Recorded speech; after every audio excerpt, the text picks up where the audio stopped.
This is Sound Noise Acoustics Engineering Podcast, episode number 6, brought to you by Sound Solutions, an independent acoustical consulting firm at ssacoustical.com.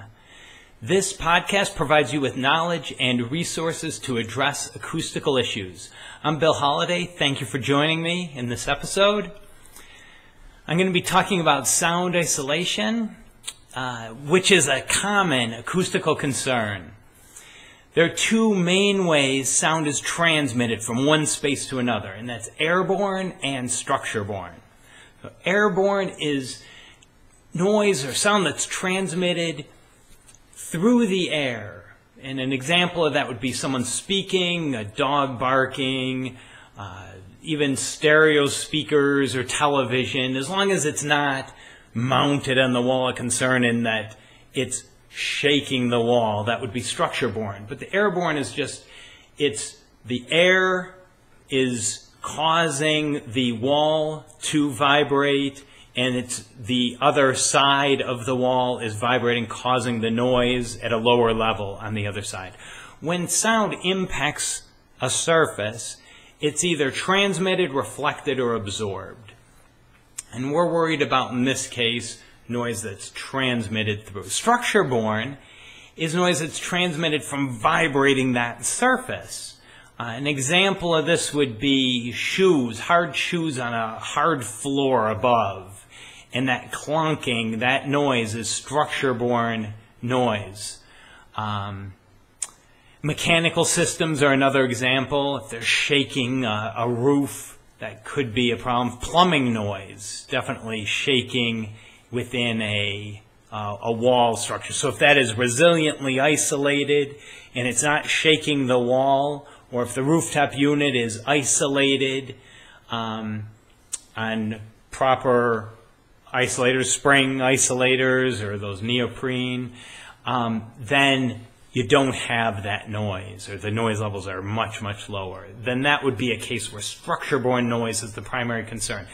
The type of noise mitigation that you use depends on how it's being transmitted.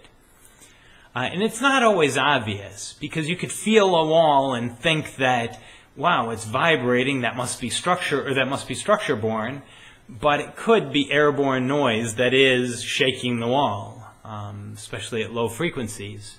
So in the case of rooftop units, where there are multiple paths, there could be a rooftop unit, the case radiation is airborne noise that's coming through the roof and ceiling. There is the vibration, the structure-borne vibration. Then there can even be the noise coming through the supply duct and the return duct that could be radiating out, breaking out of those ductworks, out of that duct. And then you can also have the diffuser noise, the noise at the diffusers that's come through the duct and is radiating at that point. So generally what we'll do is predict the ones we can. You predict the airborne noise from that case radiation. You can measure it or use manufacturers' numbers, their test data, and you can predict how much will be coming into the room below from that case radiation, that airborne. You can predict how much is going to be breaking out of the ductwork and how much will travel through and come out of the diffusers. And then the remaining, if there's a lot remaining when you're measuring below, it could very well be vibration. You can also observe, see if there's shorts in the springs, if they're overly compressed, or if there's some kind of short circuit where the unit is transmitting vibration to the structure. So observing and even through predictions, you can break out some of the sources there.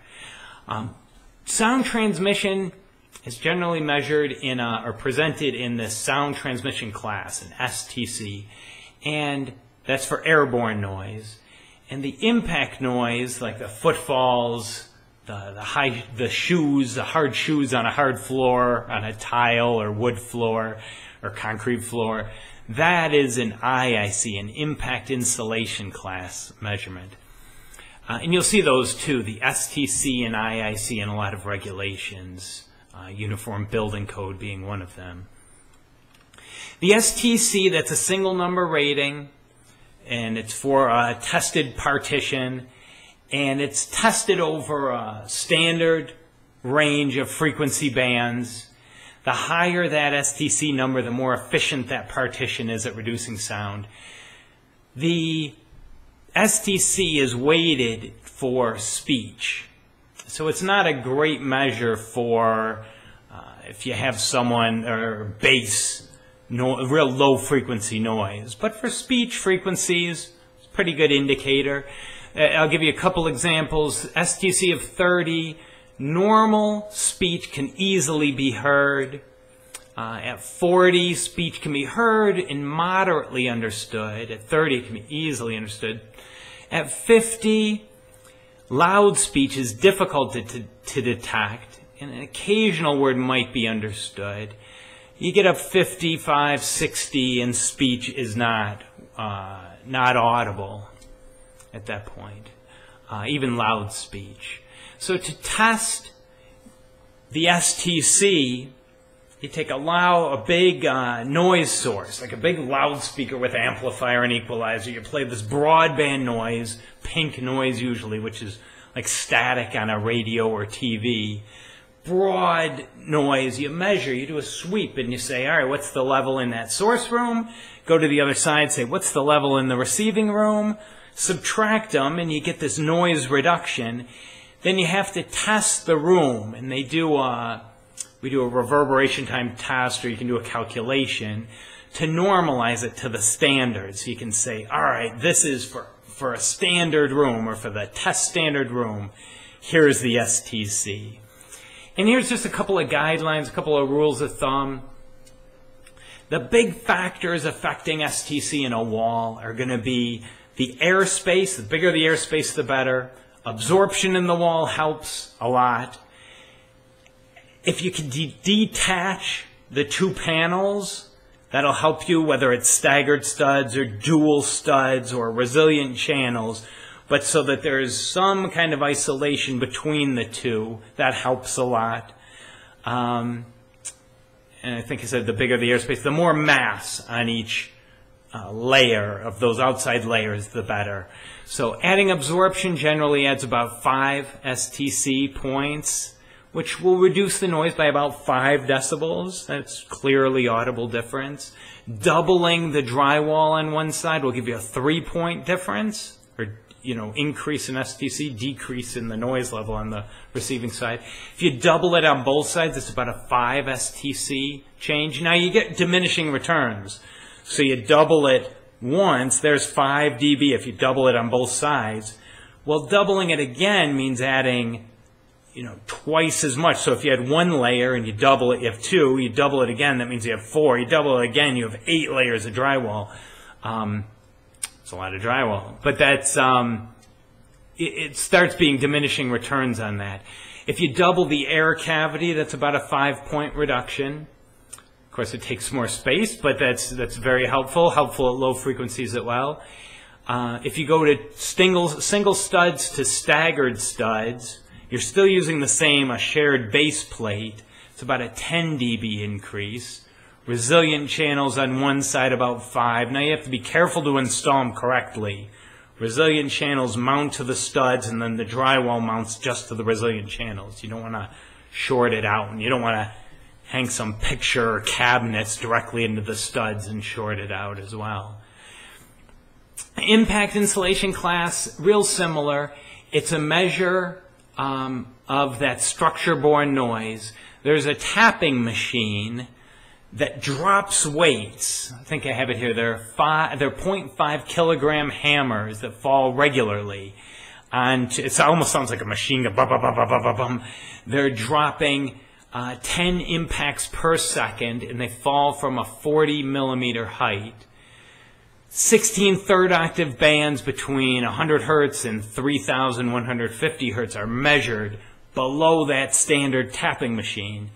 And then they're similarly normalized. You test the conditions of that room, the absorption of the room, and you normalize it and you plot it to come up with this IIC. So the louder that noise is below when that standard tapping machine is dropping its hammers or its weights, the worse that IIC is. So to improve the IIC, using some, I guess if you add resilient channels to a suspended ceiling, that'll give you about a 3-point increase in IIC. If you float the floor, it really depends on the type of isolation. Floating floor, you can put some kind of rubber or compressed fiberglass cushion underneath your hard floor, and that'll allow it to move a little bit. And that can give you a small 10 IIC point increase to a 20 IIC point increase, depending on the thickness and the conditions of those that floating material. Adding linoleum can increase it by even 5 points. Adding carpet and a pad can increase it by 20 to 25 points.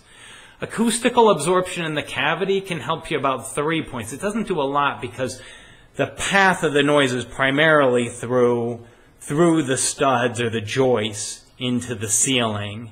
But it does, the floor does create some noise that the absorption will help with. So both would be helpful. And if you can isolate the ceiling, have an independent ceiling from the floor, you can increase the IC as well. So they do have the resilient surfaces for floating a floor. It can be rubber, cork, compressed fiberglass, even springs. The effectiveness depends on the type and the thickness. But it can add, it's not a good after-the-fact treatment because it can add some height to the floor. It's much easier if it's thought of ahead of time and designed into the construction. Many times we're using, we have to come up with what's an acceptable level in a room. So maybe there's a generator outside or an air conditioner unit or a pool pump outdoors. And we need to know what should the level be indoors so that we can determine what should that STC of the windows be, or what design should we have for the wall or the windows or the door, make sure there's seals. What issues should we be considering? And a lot of times we'll use this American Society of Heating, Refrigeration, Air Conditioning Engineers, ASHRAE, standards for what's an acceptable level in different types of rooms for background noise. And so those are done in NC and RC room criteria and noise criteria standards, but we can roughly convert them to dBA.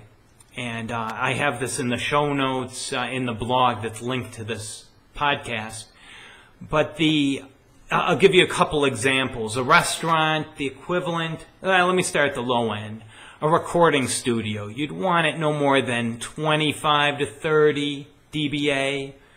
Auditorium, theater, concert hall, we're looking at that same range, maybe 30 to 35. Bedroom, 35 to 40, 34 to 38, they're saying.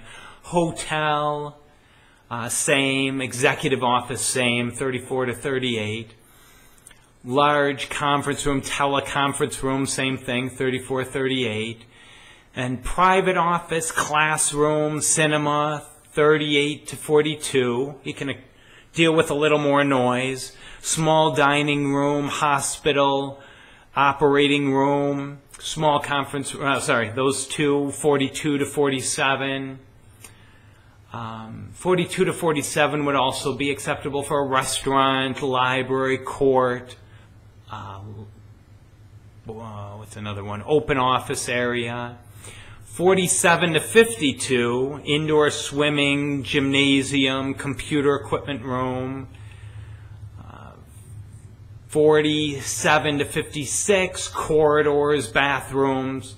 52 to 56, laundry rooms, industrial shops, kitchens, reception area in that range. So they give you something that you can at least defend your recommendations with. I mean, it's not going to please everyone, these levels, but it at least gives you some basis for your decisions. You're saying, all right, here's a standard that in general it's acceptable at these levels. Here's the level it's producing. We need to reduce it by this amount. And from that you can determine your STC that's required. That's it with sound transmission class. That wraps up episode 6. Next time I want to talk about vibration, and in particular we've been doing a lot of MRI vibration tests. Thank you very much for listening to Sound, Noise, Acoustics Engineering Podcast. We provide you with knowledge and resources to address acoustical issues. I'm Bill Holliday. This is brought to you by Sound Solutions Acoustical Consulting at ssacoustical.com. Please give us some feedback. Let us know you're out there. Make some comments. Give us some questions. Be glad to interact with our audience. You can email me, bill at ssacoustical.com, or communicate on Facebook. Our website is another way you can get in touch with us, or comment on our videos, or at iTunes, anywhere you can. I'll get back to you if you communicate. All right, thanks a lot.